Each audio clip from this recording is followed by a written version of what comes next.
Hi, everybody. Mitch Tanenbaum here. Thanks for joining me today. This is the security news update for February 4th, 2024. Thanks for joining me today. In the security and privacy alerts section, there is kind of a new war. We've seen the cyber war.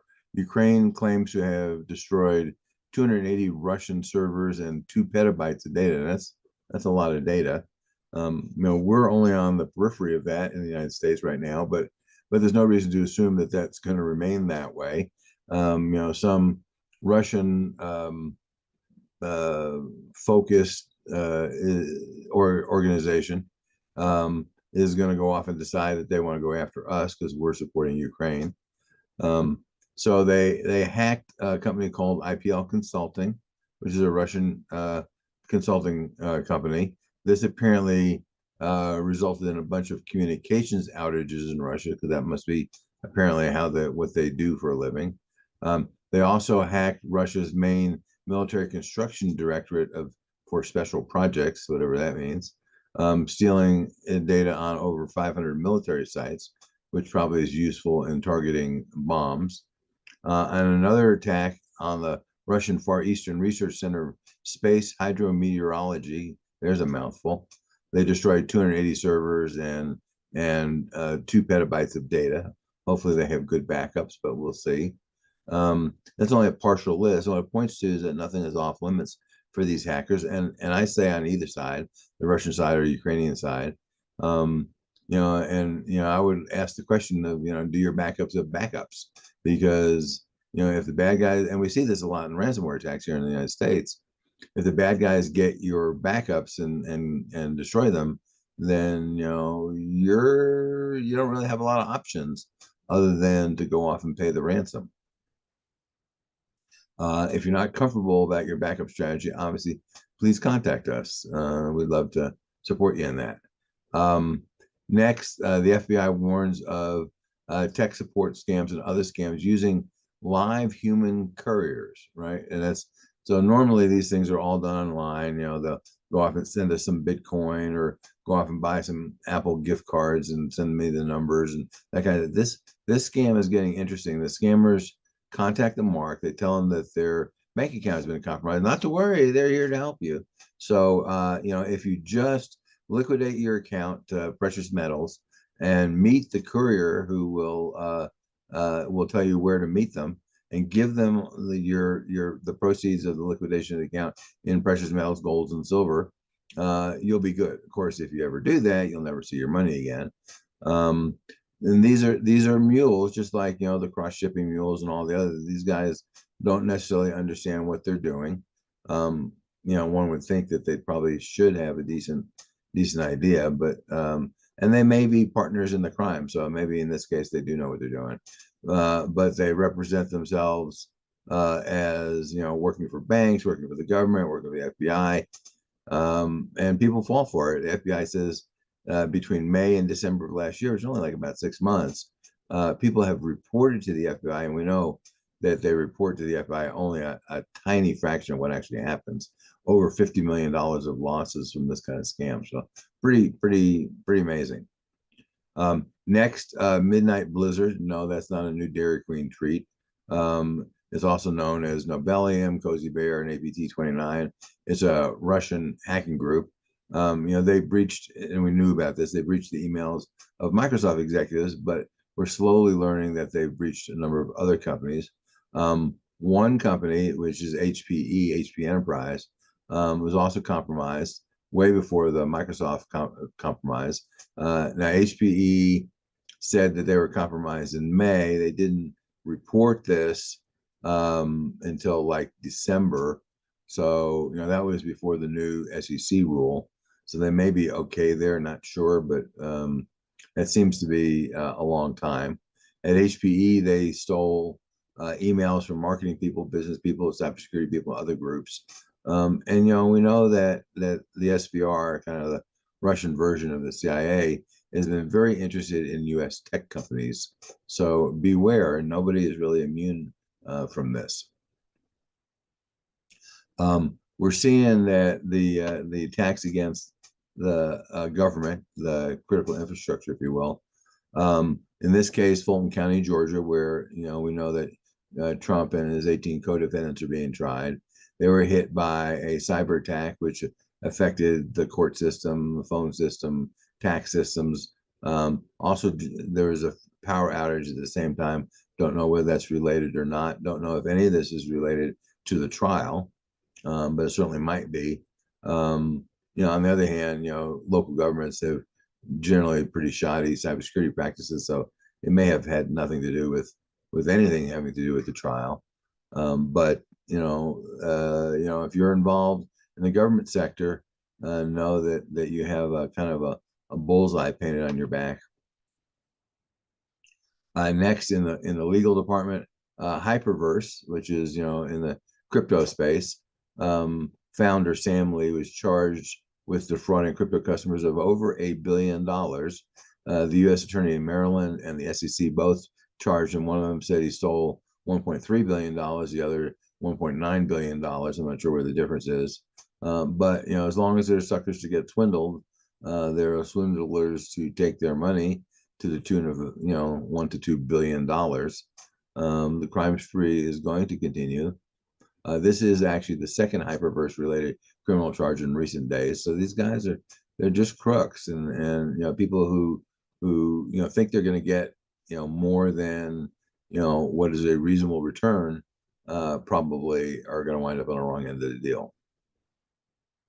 Meta also illegal. Meta is being sued by 42 attorneys general. That has caused them to come up with some great wisdom. Maybe we ought to protect the children. I am not a huge fan of the way organizations like Facebook try to monetize kids. I don't think that's fair. I don't think they understand what's going on. But they've added some significant protections for kids under either 16 or 18, depending on the jurisdiction. And I don't know. The attorneys general are suing Meta because they say their product harms kids. I think that's a fair assessment. The degree of harm and whatever is to be determined by a jury, and what the parents' role in all this is obviously also to be determined by a jury. But one would assume that this is kind of an admission of guilt. I'm sure it's not in their mind, and I assume that the lawsuits will continue. Next, the New York's Attorney General is going after Citibank. Couldn't happen to a nicer group of folks. I guess I'm being sort of cynical today. So what they're saying is Citi failed to provide basic protections of consumer accounts. They say the New York prosecutors say that Citi overpromised and underdelivered on consumer protections. Citi, on the other hand, said we're not required to make clients whole when the clients go off and fall for crypto scams or whatever. Legally, that's true. That's Congress's fault. Congress needs to change that. But part of the problem, apparently, and I'm sure if you've ever tried contacting your bank on the phone, this to be true, is when someone realizes something has gone wrong and they call their bank fraud department and they wait on hold for a half an hour, or like I was dealing with one large bank, not Citi, but another of their size, and I spent an hour on the phone trying to get stuff sorted out. Well, in that time frame, the hackers, the bad guys, they're doing their dirty deed, and by the time you actually get to talk to someone who knows what they're doing, the deed is already done. So I think that's part of the issue here. And the banks, of course, don't want to add either overhead costs to actually have enough people in their call centers. They don't want to train people because the turnover in these call centers is horrible. And they certainly don't want to be responsible. But it seems to me like they'd be a lot more motivated to go off and stop this fraud if they were financially responsible for the losses, like they are when your credit card is used fraudulently or your checking accounts used fraudulently. But in this particular case, they're not liable at all. They have no legal responsibility, and it's really hard to go off and prove that they're negligent. So I hope the New York Attorney General is successful and start giving these guys some religion. We shall see whether they are. But if not this time, then probably next time someone will be successful with that. Next in the breaches department, never any shortage of that. Always plenty of information there. California insurance broker Keenan Associates said they lost information on 1.51 million clients and employees' data, including a bunch of stuff, names, birthdays, socials, passports, health insurance, other information. They discovered the breach in August. They're now reporting it now, which to me is the basis for a lawsuit all by itself. Now, I'm sure they're going to go off and say, well, we didn't know how much damage the bad guys did. Well, that's a problem all by itself. If it takes you 5 months to figure out how much damage the bad guys did, that's a problem, and you should be responsible for that.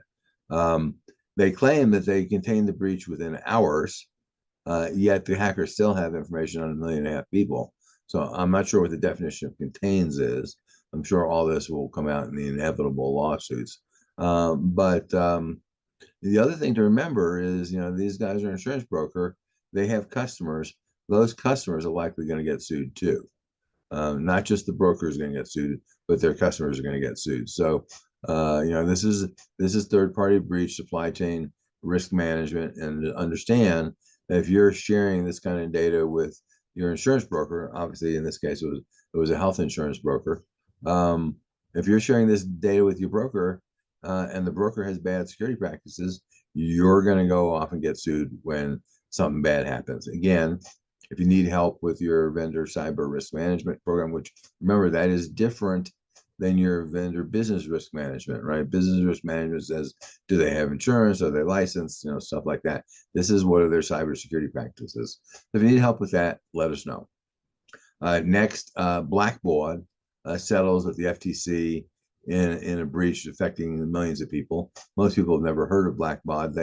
They are an organization that builds software. They're a platform that is used by nonprofits, educational institutions, a bunch of folks, museums, folks like that, charities, for managing their relationship with donors. Apparently, their security practices were a tad bit lacking, according to the FTC. As a result of the settlement, the FTC says they need to create an information security program, quit lying about their security practices, establish, the FTC was a little nicer than that, but basically that's what they said. Establish a data retention schedule detailing the rationale behind what they're keeping and for how long. And also, they say the company filed an 8K with the SEC, which they're required to do, but they kind of left out some important information. And you just can't do that. You get in trouble if you do that. They've already paid $3 million to the SEC and $49.5 million to a bunch of states. So in addition to that, they now have the FTC beating them over the head. They also have to submit to the third-party security assessments, which will be sent to the FTC for the next 20 years. That's a typical number. FTC does 10 years or 20 years typically when they go after somebody. So, just think about this, that, you're paying for this audit. The audit is being delivered to the FTC. The auditor is probably not going to be kind to you. Next in the breach department, 2 Chicago area hospitals this week are announcing they've been hacked. One is Lurie Children's Hospital, which is one of the biggest children's healthcare organizations in the Midwest. They have literally, they're not saying anything, drives me nuts. It's a cybersecurity matter, but they've turned off their computers. So one would assume it's likely a ransomware attack. And then St. Anthony's Hospital, also in Chicago, released a statement about their cyber attack. And even after being down for days, the only thing they've come out with, Lurie's has come out with, is that, well, we've set up a call center for our patients and employees to call in if they have questions. I'm not sure what the call center is going to say. The computers are off. Maybe they'll figure out in terms of things that can be scheduled or can't be scheduled. Most appointments have been canceled. This is going to be expensive. And unfortunately, these guys are nonprofits, so they really don't have a lot of extra money to go throw around dealing with this kind of stuff. And that's why they're victims, right? Because they don't have the money to do security right. But boy, they are big users of computers. Next, in the daily blog post, even Taylor Swift is a victim of deepfake porn. It's interesting. So on Twitter, which basically has virtually zero moderation these days, there were deepfake news of her circulating. The news were viewed 47 million times. Eventually, Twitter did take them down. They said, out of an abundance of caution, we're doing this. I suspect, don't know, that Taylor Swift's lawyers contacted Twitter, and I suspect that when Taylor Swift calls, even Elon Musk answers the phone and said, we're going to sue you into oblivion if you don't deal with this. And that's their abundance of caution. I don't know that her lawyers contact them, but I suspect that they did. The average person, on the other hand, doesn't stand the snowball's chance in hell. Because there is nobody, especially with Twitter, but on most of the social media platforms, there really isn't anybody that you can really complain to. And this stuff circulates so quickly and it goes across so many accounts that it's really hard to block it. So, hopefully, Congress is talking about passing a law. I don't think that's going to have much effect. It'll have effect for people like Taylor Swift, who have attorneys, who have deep pockets, who can afford to sue people, who can afford to hire, a raft of attorneys. But the average person, it's not really going to do that much, where I'm afraid. Next, software bills of material. It's really an important term. You've probably never heard of it. If you haven't heard of it, if you're not thinking about how you're going to deal with it, I think now is the time to go do that. If you need help with that, let us know. The challenge is going to be for people selling to the government, selling software to the government, it's going to be a legal requirement. So that's easy. For people selling to big companies, it's going to be and we're already seeing this, it's going to be a contractual requirement. So it doesn't matter that there's no law that requires it. The requirement is, if you want to get our business, you will provide this to us. If you don't provide this to us, we won't give you your business. So I think software bills of material is going to be an important thing over the next couple of years. If you're not pursuing this, then you probably ought to be. Next, the Office of Management and Budget says that the effort that's going on in the Senate right now to kill the cyber breach reporting rules that the SEC published last year, which require notification in 96 hours of a breach. The Senate is trying to overturn that. The president said that he will veto it through the OMB, said he will veto it if they try. Their excuse is that really this is CISA's job, not the SEC's job. One could argue that legally, CISA does have the ability under these particular circumstances to make a regulation. But they're just such novices in it that they're not going to do a good job. They're not going to have the enforcement structure. And that's, I think, what the businesses are hoping, that it'll be a shell of a regulation and it really won't be enforced. What they don't understand is that, they're complaining about this 96 hours is too short. CISA's regulations has a requirement for reporting breaches in 72 hours. So, be careful what you wish for. You make it something that you don't understand what you're getting into. So we shall see. This could just be election year politics. That's certainly a possibility. Cynics might say this is a pay for play deal to large money donors. We're going to go off and try to get this regulation repealed. And, CISA was given 2 years from when the Congress passed the law, which gives them the authority in this very particular case to create a regulation, That is 2 years is up in March. So we'll see whether they actually come out with a regulation. It's going to be done under the normal government requirement of notice of proposed rulemaking. So once they put the rule out, there's going to be another year before anything possibly might happen, which, at that point, there will be a different administration and different Congress, and maybe they can actually repeal the law altogether and just, not have that regulation. That would be their preference, I think. And lastly, in the security news for the week, kind of interesting. I reported about this a couple of weeks ago, or maybe last week. Myanmar is really a hotbed of criminal activity for a lot of these romance scams and business email compromise scams, and they get people to come there under the pretense of having a good, high-paying job. It then turns out to be literally, if you don't do this job, we will kill you. So people really don't have much of a choice but to go off and work these scams. About a month or so ago, the rebels made a deal with the government where the government is going to go turn over this particular area of the country, this part of the province where this activity is, to the rebels. And curiously, the rebels have turned over all these crooks to the Chinese government. As a cute picture of these crime bosses, that's what they are, on an airplane headed towards China. And there are two Chinese military folks in full military gear sitting on either side of each of these guys. And I'm guessing that China is probably not going to be too terribly happy. We shall see.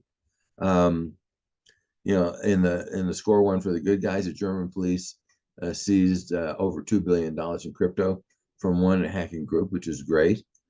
Apple, just released their virtual reality goggles. I forget what they call them. Maybe they call them eye goggles. But they had to patch them even before they were released. Because Apple requires everybody to use WebKit, and WebKit is pretty buggy.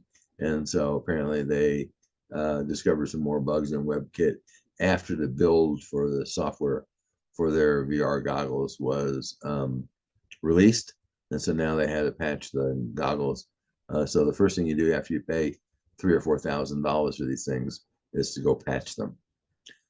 Next, in another one of the good guys, the FBI recovered nearly $3 million from scammers. So these guys are making slow progress against the scammers, which is a great thing. But the problem is that there's a lot more scammers than there are cops, so it's a challenge. And lastly, everybody wants free money. It's interesting that hackers have come up with a new scam, a new variant of the IRS refund scam. So, the IRS, the old scam was they call you on the phone and they send you an email. And the IRS has done a pretty good job of telling people that they don't really contact people on the phone. So the hackers are instead mailing you an envelope. It looks very official. It's got it looks like an IRS logo. And it's telling you have the same refund that you actually don't have. And that you should contact them. And if you do, then they will attempt to steal even more money from you. So with that, thanks for listening. Until next time, stay safe. If we can do anything to help you, please contact us. And thanks for listening. Turnkey Cybersecurity and Privacy Solutions offers the complete cybersecurity program for small to medium-sized businesses. They include everything needed to secure your business and meet compliance requirements. Visit our website at turnkeycybersecurityandprivacysolutions.com to learn more.